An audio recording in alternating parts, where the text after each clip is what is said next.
Hi, everyone. Welcome to our talk. We are happy to have you all here. We're going to go ahead and get right into it because there is plenty to talk about. So our kind of flow today, we're going to introduce ourselves, of course, and then we're going to talk at a high level what is neurodiversity, get into the neurodiverse perspective within cybersecurity, and then some wrap-ups of what you should take away from this talk. So to get started, my name is Megan Roddie-Fonseca. I am a security engineer at Datadog right now, focusing on detection engineering and threat hunting. I am autistic as well as ADHD, so as Hannah Montana said, I've got the best of both worlds.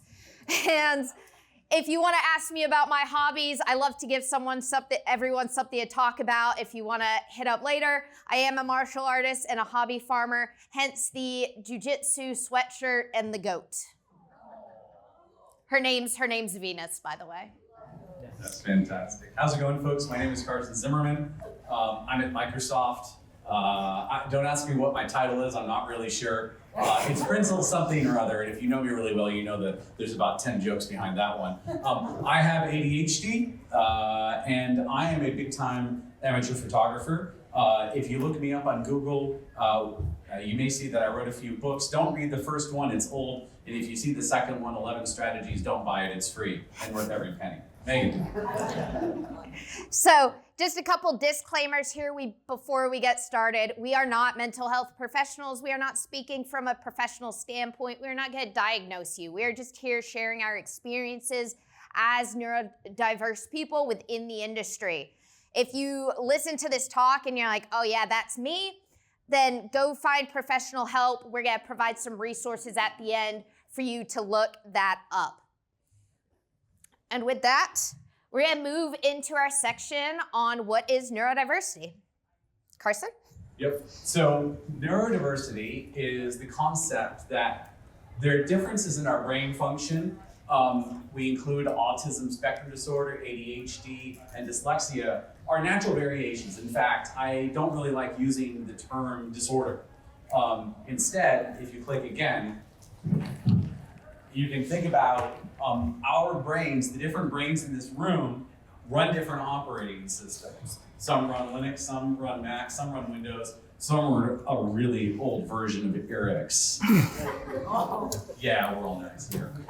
So we're going to treat different situations differently. And the thesis of our talk is that those divergence and diversity and how our brains approach different problems are as much a feature, if not more, than a bug. Yeah, so why is this relevant to cybersecurity? It's because cybersecurity teams thrive with neurodiverse individuals on them. However, the workflows, the communication, the normal business functions are designed for those who are neurotypical. So this clash creates a lot of burnout, it reduces the success of teams, and it's the reason we're here speaking to you today, so that you can understand how you can change the work environment to support all these different times of thinking. If you're comfortable, please raise your hand if you're here because you are neurodiverse. Yeah, that's like most of you know. Yeah, that's a lot of you. So, and I bet if I asked for who knows someone neurodiverse, we'd get 100% here. So I'm glad to hear you all are coming to learn from our experiences. So I'm gonna let Carson speak from his expertise. I will. So attention deficit hyperactivity disorder, previously known as just ADD. Back in the 90s, many of you probably first heard of ADD. Technically, the term ADD doesn't exist anymore. It's all rolled up under ADHD now. This form of neurodiversity primarily affects executive function. Hold one, because we're going to talk about executive function, but that includes things like managing our thoughts and our actions and how we respond to situations. And yes, focus is a big piece of it, but it's not all of it. It is characterized by inattention, and if you read any pop culture, etc., you're going to see that it includes hyperactivity, it includes impulsivity, but that's the tip of the iceberg. What it isn't is it's not a lack of willpower. And this is actually one of the biggest friction points when we work with people who have ADHD is it's like, why didn't you just do blank? Like, why didn't you just shut up then? Why didn't you just do blank? Well, sometimes our brains aren't wired that way. And it's not just about being hyper. People with ADHD may have those traits very strongly, but not actually show that hyperactivity piece. It's a spectrum of things. And it's not just for kids. Again, ADHD, if you go and read the news, most of us learned about this back in the 90s and the early aughts, mostly associated with young boys, adolescent boys. Guess what, folks? ADHD shows differently in males and females. Now, what it doesn't, now let's talk a little bit more. Time may not feel linear sometimes. I'll give you an example. I'll be like, hey honey, let me do this. It'll only take me 15 minutes. And then 3 hours later, I'm like, God, that was really easy and fast. She's like, it's 7 o'clock, I'm hungry, why aren't we at dinner? Memory drops when things leave view. It's like, hey honey, don't forget your keys, turn around. Wait, what did you just say? This is all the time. Emotions hit and fade fast. Again, I'm going to keep talking about my wife, who is very wonderful and very kind person. I definitely married up. Yes, this is being recorded. And she says I have 2 modes, heck yeah and oh heck, except with a very different word than that.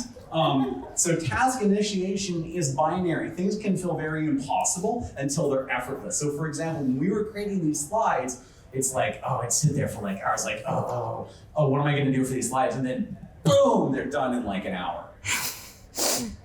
These are some of the traits. So moving on to kind of my perspective, I'm definitely more affected by my autism than my ADHD. Autism spectrum disorder, it now includes things like Asperger's. If you want to Google why we don't say Asperger's anymore, look up who Hans Asperger is. So when it comes to autism spectrum disorder, it primarily affects how I perceive the world, how autistic people perceive the world and interact with other people. It's very different. That's why it feels very different interacting with someone who has autism. So some of these things are that you may see are challenges with social communication, challenges with sensory processing, which I'll talk about a lot, and then just processing information. We think about things differently, so the way we process information is different. Now, what it isn't is it's not a linear spectrum. So historically, people look at autism as a long line, and there's low functioning and there's high functioning, and you fall somewhere between those two places. That is not how autistic people like to be categorized. Looking at me, most people would say I'm very high functioning. You do not see the number of medications I take in the morning and how I am when I unmask and I sit at home and I'm able to act like I want to act. You haven't seen when I was a child, pre-diagnosis, pre-medication, when I was having meltdowns, even as an adult, kicking holes in walls. Like, those are the things that I hide that for the sake of the neurotypical community, for the sake of living in a world that is not designed for me, but people consider that means I'm high functioning. And it's not the same. We just have different scales in different areas. So some people with autism, they have great social skills, but they don't have good sensory processing. Or they have terrible social skills or nonverbal, but they're very intelligent and have a high IQ when it comes to their areas of specialty. The other thing is we have a lot of women who are diagnosed middle-aged despite the signs in the rest of their life, because the diagnostic criteria and how autism manifests is very focused on boys and males versus girls. It presents very, very differently. And so it's been very hard historically to get a diagnosis as a female because it does not look the same as the more common male diagnosis. So what this looks like when it comes to me is that I am very good at direct communication. What that means is I say what I think. That can be both a positive and a negative. I remember when I was at IBM, I changed teams, and not long after, someone messaged me and they said, Man, it really sucks not having you on our team anymore because you're the only one who would tell everybody what we all were thinking and say it out loud. So this has both helped me and harmed me in my career. I like this because for me, I need that clarity. So I also expect that in return, and that's why I communicate like that. Social cues, they're also processed more consciously. What you're doing or what I am trying to do, that takes thought. Things like eye contact, that's simple and innate for neurotypical people. You look at someone when you've talked. That is what you learned from when you're young. That makes sense. When I need to maintain eye contact, in my head, I'm like, eye contact, eye contact, eye contact. I actually probably miss 50% of what you're saying because I'm thinking about the fact I need to maintain eye contact. And is this too much eye contact? Have I blinked enough? Should I look away for a second? Like, it's a whole process in my head. Whereas if people were just comfortable with me looking down or looking to the side and focusing on listening, that would actually be a better outcome. But I've been told eye contact. I've been trained since I was young, so that's something I've learned to do that a lot of autistic people don't learn to do and is considered often rude because you're not paying attention. But for me, I don't see why looking at your face indicates whether I'm paying attention. I can get hyper-focused on things, just like we'll see with ADHD. When I'm in the zone, I will focus hard, and I am very precise with my work. But when things change or are not routine for me, that's where you'll see a lot of my struggle. I try to make things predictable.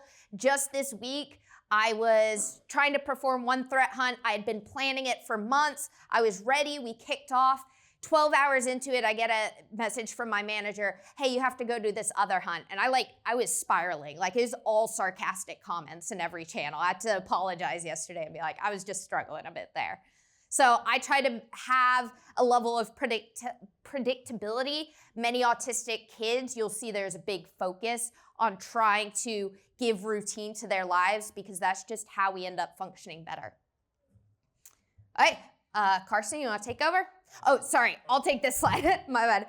So in the next few slides, we're going to take a key aspect of really functioning in general, but things that are very specific. And we're going to go into what are our strengths. We don't want to focus on weaknesses, so these can be weaknesses, but our whole point of our talk is to reframe things for you when it comes to neurodiversity in the workplace. We're going to talk about why it's relevant to the SOC, that most of us are working on security teams, so this will help think about that. And then what the superpower is that comes out of this. So for strengths, in both ADHD and ASD, there's hyperfocus. A lot of people think with ADHD, attention deficit means that we can't pay attention. And it's not that. It's we can't pay attention to something that doesn't hold our focus. But if we find something that holds our focus, it's hyperfocus. And then, as said with autism, for me, I enjoy repetition. So I would rather do the same task a million times than change tasks regularly. That is more common to autism versus ADHD. And honestly, that's a great thing for the workplace because most neurotypicals don't want to do the same boring thing a million times. So I am happy to take that load off of everyone. At most of my jobs in life, I have taken on the task that is me just doing the same thing over and over again because I enjoy that. And so how this helps in the SOC, this deep focus allows for deep investigations, whether it's incidents or threat research, and we are always trying to learn and expand our knowledge, so that allows for to be able to thrive in those SOC areas. And then when it comes to our superpower, what does this mean? It means we will not give up till we figure it out.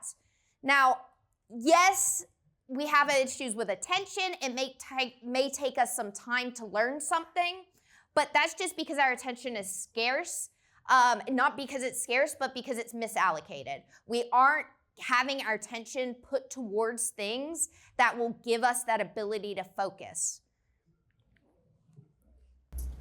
So I'm going to talk about cautions and tips, but before I do, I'm going to tell two very short stories. So I just got a 3D printer, by the way. Anybody 3D printer nerds here? Yeah.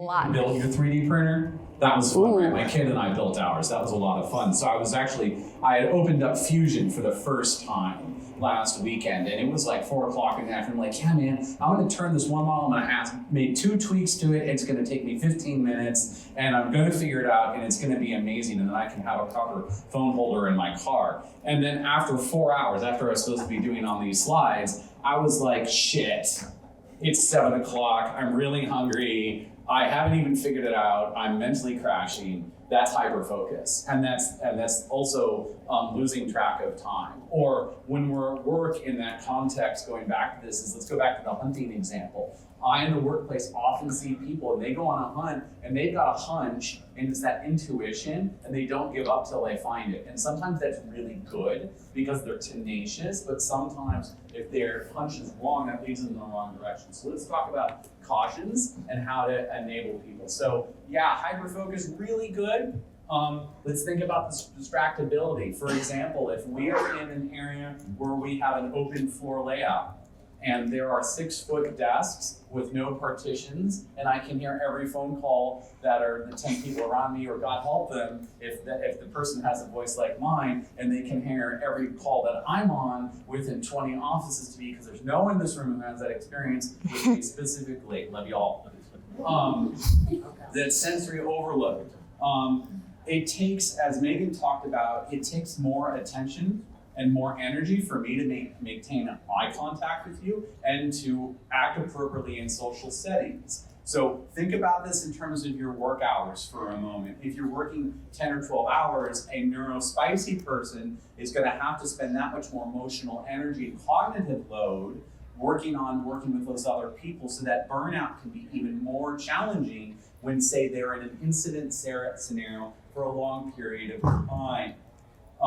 With that said, let's talk about some tips to help these people. First of all, clear prioritization. One of the things I do when I'm working with people as a manager, yes, neurospicy people can be managers too, is making sure my crew, particularly those who I think are neurospicy or neurodiverse, have clear prioritization. So I'm making sure, yeah, that's a cool hunch or idea you have, that's your 20% role, as they say in Google, and whereas we know what the 80% role is, and we know what our priorities are. Let's limit the distractions as we can. Now, those are choices that each of us can make. The perennial choices like, hey, I'm gonna put my phone on don't let me browse social media during the day, because it's automatically doing that context switching and pulling me away. Using focus time in my communications app like Team and Zoom, etc. Now, I may need decompression. I may need to step back, especially after a very difficult meeting and difficult conversations. As a neurodiverse person, the approach I need to take to delivering a hard message to one of my employees may tax me 2 or 3 times as much as someone who is neurotypical. So I may need to take a walk after that meeting, be like, oh, that was so terrible. And then finally, buffer overflows. Let's talk about focus for a second. One of the most remarkable and interesting thing about people with ADHD is our minds are looking for those different things that are going to distract us, except when we reach our limit. Boom. It's what I call a buffer overflow. When I've got too many stimulus at once, for example, if I'm in a meeting and there are 2 or 3 voices, I lose my edge. And this is a common thing. So for example, if I'm in a crowded restaurant, a very busy restaurant or a conference, I can't hear, if there are many people talking, I can't hear anyone, for example, or a crowded bus, etc. And it may hit you very quickly. That's what I call a buffer overflow. Yeah, I've been having some increased sensory issues recently. I haven't been to a conference in a while. Coming into here today, I was like sitting in the hallway. I was texting my mom, I'm like, there's so much noise and there's so many people. She's like, well, put your headphones on. I'm like, I'm not gonna be that weirdo walking around with headphones. Well, if you've seen me today, I've been walking around with headphones. I put them in pass-through mode to talk to you, and then I turn them back on and walk out. I took them off for the talk because I wasn't gonna take it that far. But I just get so overloaded. I already told Carson today, he invited me to dinner, and I was like, okay, well, after this talk, I gotta there's probably at least 30 minutes of you guys talking to me, which is fine. I love to socialize. I love to talk about this topic. And then I have to be like, okay, knowing it's gonna be 30 minutes, knowing I'm gonna go out to dinner. Carson is a lovely person, but it's still it's still socialization for me, which becomes a challenge as overflow. It's like, okay, I'm gonna talk to all these lovely people who came to our talk, and then I'm gonna go to my hotel room and I'm gonna nap for an hour, and I'll see you later, Carson. So that comes back to that decompression time, or I'll go on walks, like Carson said, after meetings. That's pretty common for me. So that's just something you have to consider. If a person seems like they're disconnected at work, it could just mean that they need that decompression time.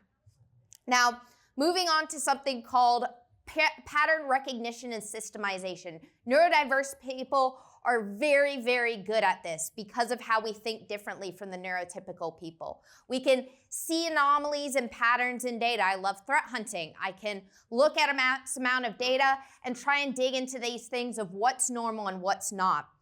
With systematic thinking and problem decomposition, again, unlike we may come to similar conclusions faster, or we may come to a different conclusion versus a neurotypical person. Even speaking about neurotypical versus neurodiverse, ignoring that, this is the same conversation as why would you hire people of different race or different gender? And we say it's because people have different perspectives. They have different life experiences, different viewpoints, different ways of thinking. And that makes a big deal when building a diverse team. And then people with autism, typically encyclopedic knowledge. Sometimes it can be on one topic. Sometimes it's broad, pretty good memory. So I have a lot of things that I get really excited about and I can talk to you all day about. And in the workplace, that allows for pulling out information that maybe other people haven't learned or haven't thought about. We enjoy learning and retaining information. So within a SOC, as I said, threat hunting, that's what I do. I very much enjoy it because I like looking for those patterns and seeing things that other people might not necessarily see. Any investigations, again, going in to look at those patterns, whether it's using reversing malware, forensics, or even purple teaming, seeing the two sides of things and looking at how those work together. So what that allows us to do, get from A to Z in milliseconds. Probably the biggest thing in my life that has boosted my career is I can do things really fast. I don't necessarily, and with a good outcome.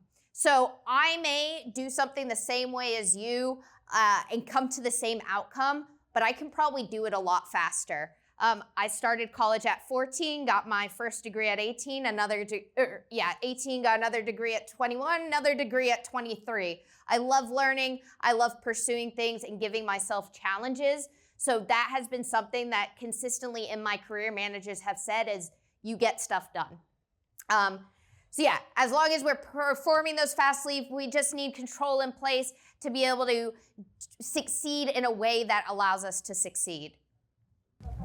So let's talk more about getting from A to Z. It is very much a feature and a bug. And this is actually another friction point, and I see it happen very often, is I'll go from A to Z. And people be like, how'd you get there? I'd be like, well, it's obvious. Is it like it's right there? Don't you see it? And they'd be like, what the hell are you talking about, Carson? And I see this very frequently. So one of the ways we want to look at that is, all right, get me from A to B to C to D. Show me your data. This is a big one. Show me your data. Show me your steps. And it's not, and that sometimes will get an emotional reaction. So you have to slow people down and say, look, I'm not doubting you. I just want to understand. That's critical. Cautions. We want to think about that rigidity and perfectionism, knowing when you've hit that 80% mark, that 70% mark, when is good enough. We have, like Megan and I have done many presentations, for example, and we'll sit there, when you can pet a presentation, like they say in painting, there's a technique called petting, where your painting has gotten to the point of good enough, you can stop twiddling it, stop twiddling the bits. Literal interpretation of instructions, understanding, what was the intent? What did they actually say? Are you taking them literally? No. This was where they were trying to go. Don't do that exactly. Think about what the intent was. Ambiguity or sudden change. For example, when we're traveling, If I'm traveling, I travel internationally, nationally, and internationally very frequently.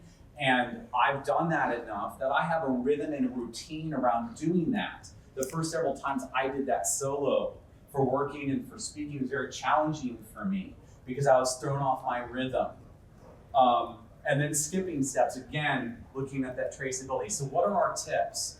It's show me your reason, as I stated earlier. Do your prototyping first, show me good enough. I oftentimes see people, they'll build these big elaborate projects. Well, I can't do that because the data isn't perfect. Or I can't do this hunt because I don't have all of the data. Or I can't build this really cool system because I only have 9 of the 10 data dependencies. Dude, hard code the dependency and move on. Sprint ends tomorrow, my dude. You gotta be able to know when to cut those lines, make those shortcuts sometimes. So sometimes when we get stuck in those thinking traps, we become very invested in our idea. You see the A to Z, you become invested in that emotionally, and you lose the objectivity to see the other options. This is a trap I see people who are neurodiverse sometimes fall into. So you've got to pull them back out as a peer, as a mentor, as a manager.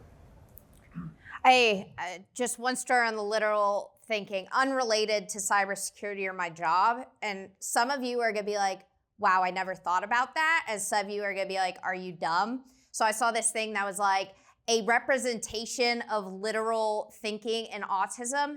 You know that joke, how did the chicken get across the road and to get to the other side? It didn't mean the other side of the road, like I always thought. So think about that again. That is a literal statement that most people take literally, apparently does not mean what it literally means. Okay, so context switching, chaos tolerance. This is one of the hardest things for me. So there's a reason it's not really as much of a strength in ASD. It's really hard for me to context switch. It's really hard for me to tolerate chaos. If you tell me I'm going to be doing something on one day and then you say, never mind, scratch that, we're doing something else, I really struggle with that. But in ADHD, that is a big strength. It's something that people with ADHD are very good at. They enjoy multitasking. They enjoy the chaos of things. They're very decisive. They're very risk tolerant. I wish I had some more of these traits outweighing the autistic traits, which are completely opposite. My manager, multiple performance reviews, has said my biggest issue is I don't make a decision. He'll message me the most random things about, hey, where should the new hire sit? Here or here? And I'm like, I don't know. He's like, just make a decision, Megan. I was like, there. He's like, okay, well, I'm not putting her there, but I'm glad you made a decision finally. So it's good to practice that skill set of making a decision. How this comes in the SOC, especially is incident response. Again, I'm not good at this. I have 2 degrees in incident response. I applied for a bunch of jobs out of college in incident response. And then there's a point where I realized I don't really want to do that because I don't know what I'm going to be doing day to day. I'm going to be suddenly thrown into new projects. I might be sent somewhere if I'm contracting. Not interesting to me. But people with ADHD will thrive in those environments because there's always new things to do. The ability to triage things and quickly make decisions. Is this alert worth looking into more? Is it potentially a true positive? Or is it benign and we can move on? And then any dynamic operations. So the superpower for ADHD in the scope of context switching is that they will thrive in a multi-threaded world.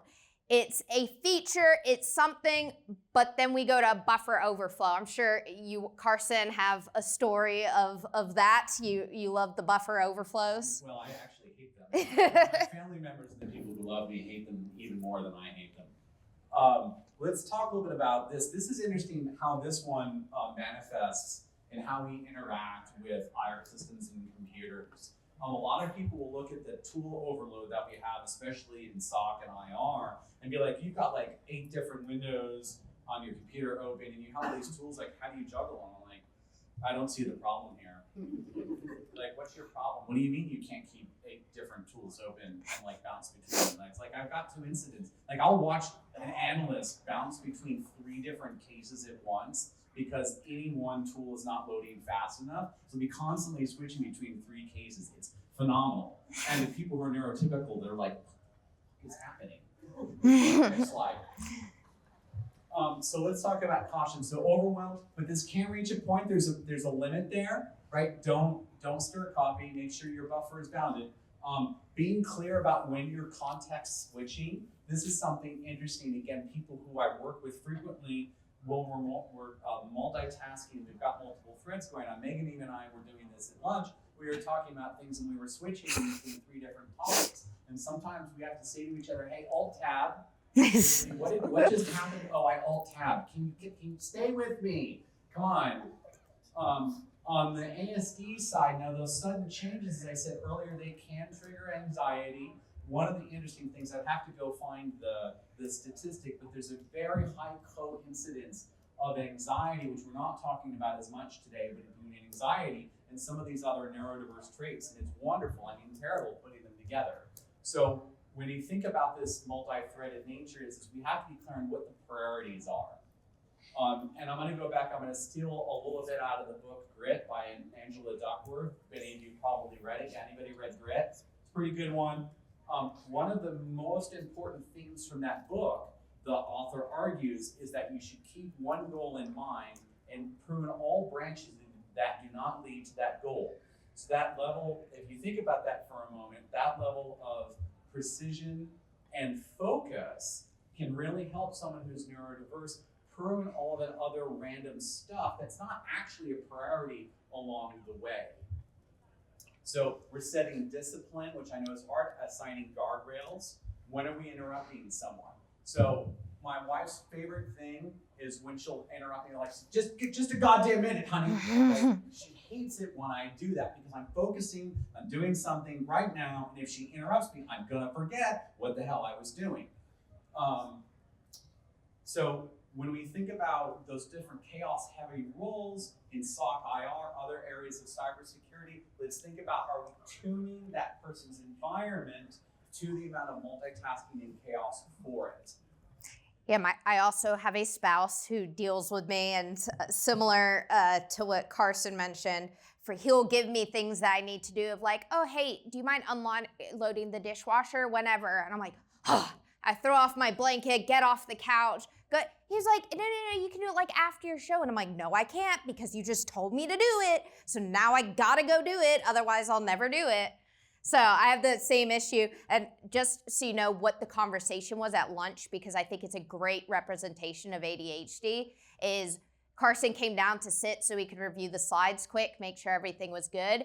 And then I was like, well, what do you want for dinner? And he's like, do you like Thai food? And I'm like, yeah. And he's like, first conference is gonna be in Thailand next year. I was like, I'd love to go to Thailand because I used to train Muay Thai.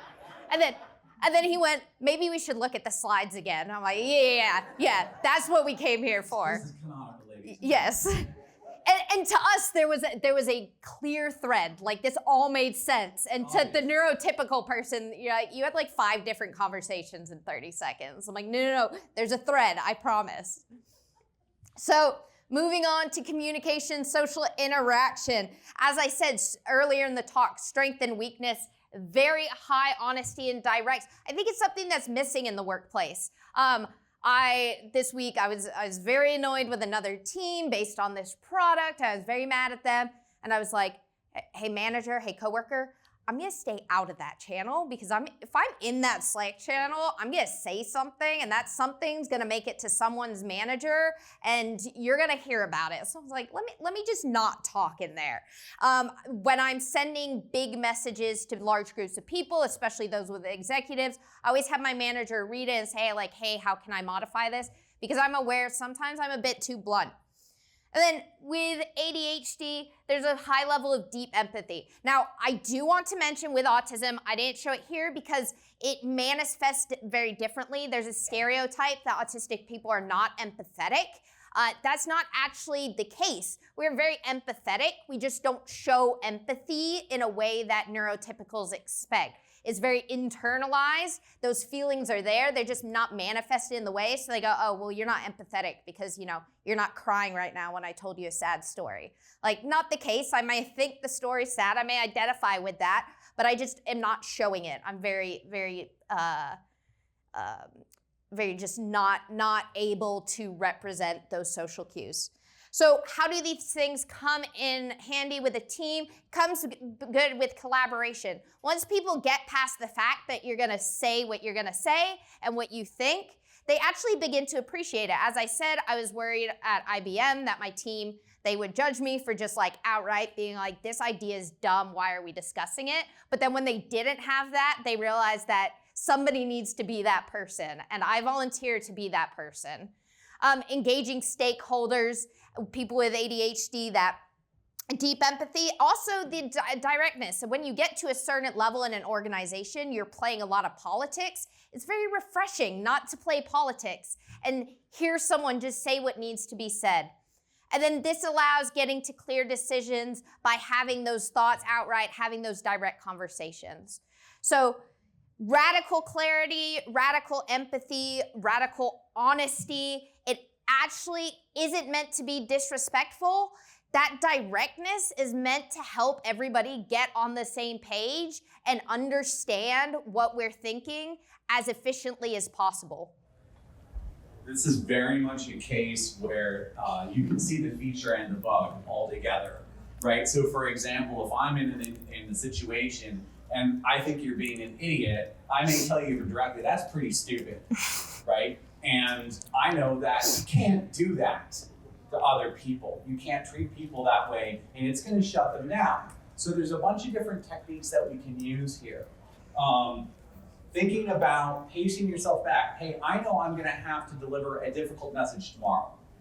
So I'm gonna step back, think about my relationship with that person, and pace out that message I need to deliver in advance. Generally, it goes better for me when I do that, rather than having to think on my feet about how I deliver that difficult message.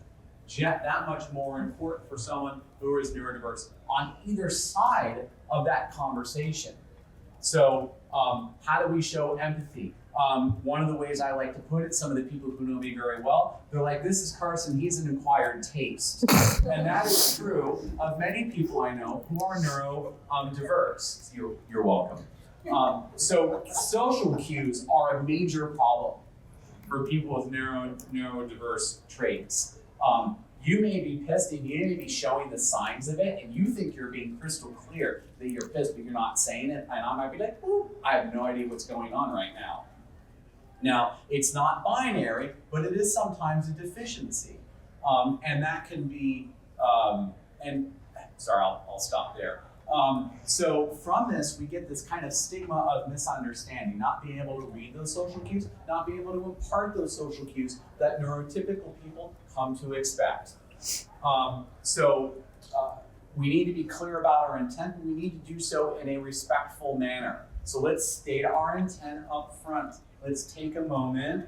Let's establish safety with whoever we're engaging with. We can use explicit emotional labeling. One of my favorite quotes from the book Nonviolent Communication, which was the first book that Satya handed out to his LT not long after he became CEO, stated in part that anger comes from unmet needs. Think about that for a moment. So when I'm talking to somebody and I'm pissed off, or I'm pissed off at a situation, step back, ask what need is not being met right now. Take a pause. That can help. Plan your recovery time, as I stated earlier. And when you have those misunderstandings, again, remove the emotion if you can. Let's go back. Many of us here, we're all here in security. Show me the data. Remove the emotion from the situation by differentiating facts from opinion. I may have a very deeply established opinion about something that does not make it fact. And now, yes, I'm once again quoting my wonderful wife. Back to you, Meg. Yeah, as I said this week, I had a project I was excited about, got taken away, put on another project that's been a mess, responded with passive-aggressive sarcasm the entire week. But end of the week today, I said, you know what? I was like, sorry, what happened? I was like, let's have a retrospective next week. Here's a document where I'm gonna write down my thoughts and we can talk about solutions in the future. So I try and step back and view things differently when I get emotional and know that I'm being emotional with it. I'm just not very good at, especially with annoyance, I show that a lot. There's some emotions you can tell I'm expressing. There's a lot of emotions I don't really express well. So at jobs, I have to be very clear about how I feel. All right, creativity and intuition. I believe this is our last one we'll talk about. I don't feel like a very creative person. Again, that's my ASD overwhelming my ADHD. I would not say I'm a creative person, but I know so many people with ADHD, and they're some of the most creative people I know. They have nonlinear thinking. So they're able to think about things creatively versus thinking about things how they've been told to think about things and how neurotypicals think about things. And that leads to idea generation for things that may have not have been ideated without the thought.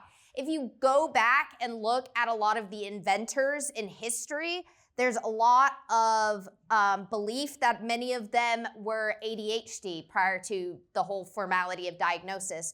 And that's where that creativity came from.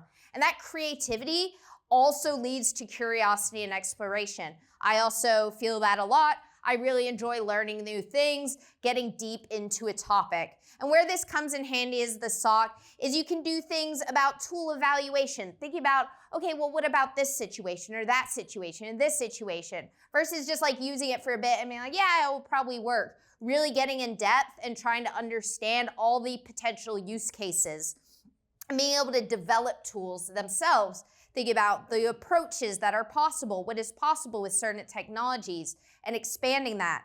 I do detection engineering on the side with threat hunting. I really enjoy thinking about, okay, I'm trying to write a detection for this threat. How will it manifest? What are the ways that threat actor could get around it that we also need to consider detecting? How do I test this and make sure it works? So those are just a few roles in which there'd be a lot of thriving. So our superpower is that we can find sideways answers to straight line problems. When somebody can't figure out a problem, the out-of-the-box thinker is likely going to be the one to find the solution. It fuels breakthroughs, but we do sometimes get down the rabbit hole with that curiosity and exploration. So there's a balance here, but in general, that creative thinking, that curiosity, that intuition is going to lead your team to find new solutions to problems within your environment. So let's talk about some of the approaches that we can take here. So this breadth-first search, for those of you who took CS in university, right? Let's be very careful of the breadth-first search. There's a lot of different techniques we can take towards this. Obviously, we've talked about prioritization also. There's one simple mechanic I use very frequently if I'm in a meeting with someone who's neurodiverse or we're just ideating and we have a specific outcome. So if I need you over here and you're like, random idea, just dump it to text. Put it down somewhere where you're gonna be able to remember next time. And thank God for LLMs being able to find all that trash later, right? What was I talking about yesterday? Oh, that meeting was recorded, thank God. So being able to commit those lesser ideas, those off-topic ideas to paper, very helpful. Yes, impulse control, overcommitting. Oh, I can absolutely have that done tomorrow. That's 20 hours of work. Yeah, it'll be done tomorrow. And then burning yourself out. So let's be thoughtful of that. Let's break those problems down and actually be thoughtful of what is it really going to take me to get from here to where I want to be. Yes, executive functioning challenges. There's many approaches here. Who here's a PM? Thank you. PMs are hugely helpful in keeping us freaking on track. My God, I have forced myself to be pretty good at ADO to keep myself and my team on track. Otherwise, we're all over the place. Let's do that idea parking lot. Let's camp our commitments. Be thoughtful about that 80% solution. Breaking projects and milestones. I love forcing people, actually this is a real challenge, forcing us to think, what is the absolute smallest increment I can do to make progress on a thing?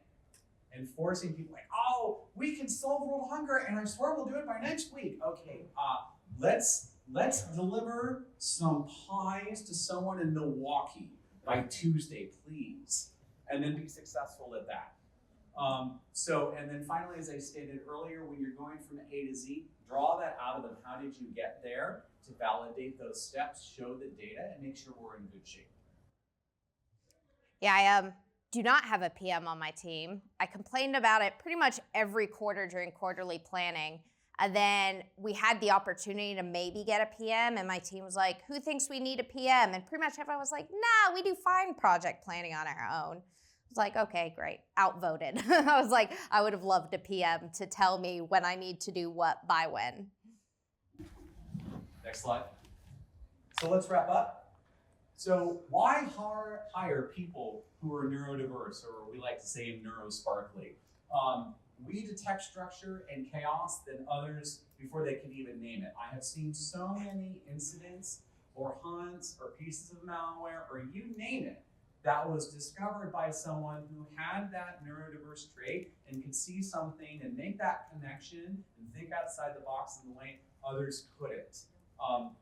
We tend to have very strong creativity or ability to do repetition, and we don't quit our job, and we're constantly debugging reality. We're constantly looking at what's wrong, what's different, what doesn't make sense.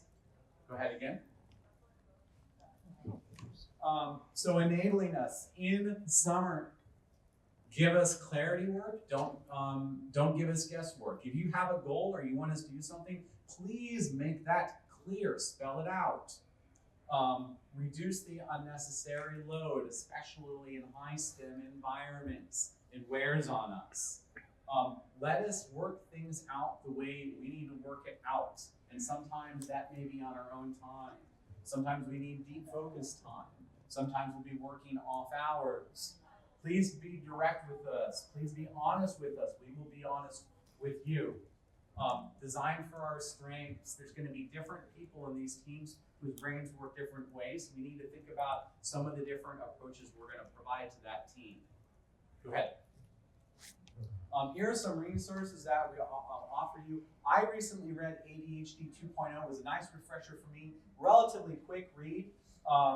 Megan, do you want to say a few things about the book you made? Yeah, so we were talking about our favorite books we wanted to share. I chose An Employer's Guide to Managing Professionals on the Autism Spectrum. Now you may say, I'm not a manager or I'm autistic. I learned so much more about myself and how I worked and how I can ask my managers to enable this reading this book than most books I've read about autism. So don't look at it and be like, oh, it's for managers. It is for anyone who wants to understand how people with autism work and why they work. I'll say one more thing about the reference I offered. I was originally diagnosed when I was a teenager, and we've learned a lot about ADHD in the last 30 years or so. Yeah, I'm old. So even if you're aware, even if you've been diagnosed and it's been a while, consider refreshing your mind, because there's some aspects of this that we see or think about differently than we did before. We also did some research. There are bajillions of neurodiversity groups out there. There's 3 that we picked that seem the most reputable. So with that, click again. We're done. Please give us a 5.0, assuming it's on a 5 scale. I hope it is. Thank you for your time, and I think we have time for about 3 minutes. We are giving this talk again at a couple other conferences, so this feedback form, if you have any feedback on what we could add, expand on, or get rid of, or whatever, please put it in that form. Q&A, we can take a couple questions before we have to wrap up. Anyone got anything? Yeah, up front. Do you want to hand the mic? Yep. So everyone can hear. Yep. Hi, thank you. First of all, that was a fantastic presentation. This was the one I'm looking forward to all day. You guys definitely. Thank you. I wanted to understand, just as someone who has ADHD, first of all, and has been, dealing with that a lot the past year. As someone who feels like I synthesize information best when I have a 9 to 5, and therefore in the best opportunity to build those actual skills that get one a job. What's your advice for conveying that to people that you may not overcome that challenge? Yeah, I mean, I have the directness and the honesty, so I believe that just trying to explain how I think and how I work and what I want from people in order to work for me. I've always said, people, I know jobs are scarce and hard to come by, but I've always felt that if I try, and especially with the managers, say this is how I work, and they say, well, too bad, that's not how I do things, then that is not the environment for me. So with people in general, if they don't want to put in the effort to understand and to communicate with you, then it's probably someone who's not worth your time, to be honest. I'm going to expand on that for a moment. Yep. One of the reasons why I originally believed that it was important for us to do this talk, and Megan's given talks on neurodiversity in the past, is when I go to conferences and I'd ask rooms to raise their hands, most of the hands would go up when I asked who here is neurodiverse. And I'm like, this is not being addressed as an industry, and particularly in cyber teams, as you've seen through our talk, so many of the traits we have as neurodiverse people are very important to being successful, particularly in red teaming, IR, et cetera. So it's important that we enable environments that enable these different traits. We have time for one more question. We got a couple more. We've got till 55 past, I believe. Megan's picking. Oh, I'm picking. Hand raises, anyone? Back here? I can just try to speak up. Okay, sounds good. How do you kind of define what 80% looks like or help someone else do that? I'll let you take that one, Carson. Sorry, the question was, how do you define what 80% is? This is a lovely question, and actually this is one of the areas where as a manager, I love engaging with my team. And I love engaging with my team around this because I want to understand what they're trying to do in detail and how they're going to get there.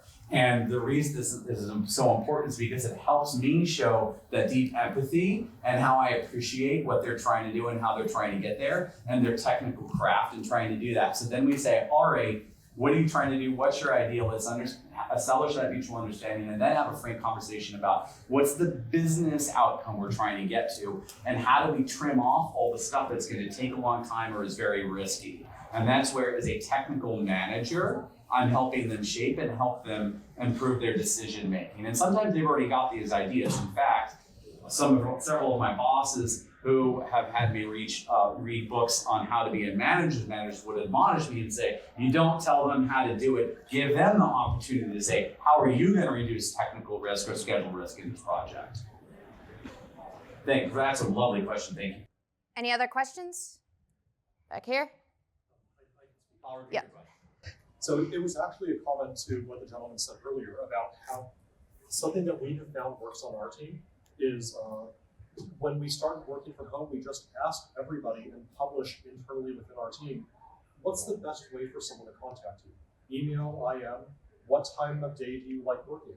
Do you like ad hoc conversations? Do you like to work asynchronously? Or do you want me to schedule like a one-on-one with you if I want to talk with you? So just having those honest conversations where everybody on the team can see each other's answers, we found works really well. Yep. Let me repeat the comment.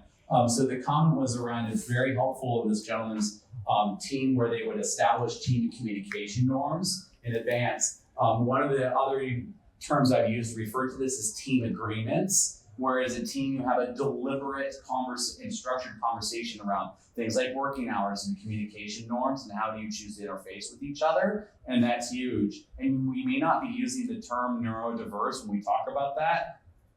It's absolutely behind it. You better believe there are psychologists who are on staff whose work has been read by the people in HR building these programs on behalf of the workforce. Absolutely. Are we done? We can take one more if there's one more. No? I'll throw into you, Carson, and then I'll answer too. What stereotype is not a stereotype for you? What stereotype? Like I am actually. Like you identify it. Something where like if you ask the average person and told them you're ADHD, something they'd think of that actually matches versus. The whole like squirrel. Is true. Yeah. That is true. Yeah.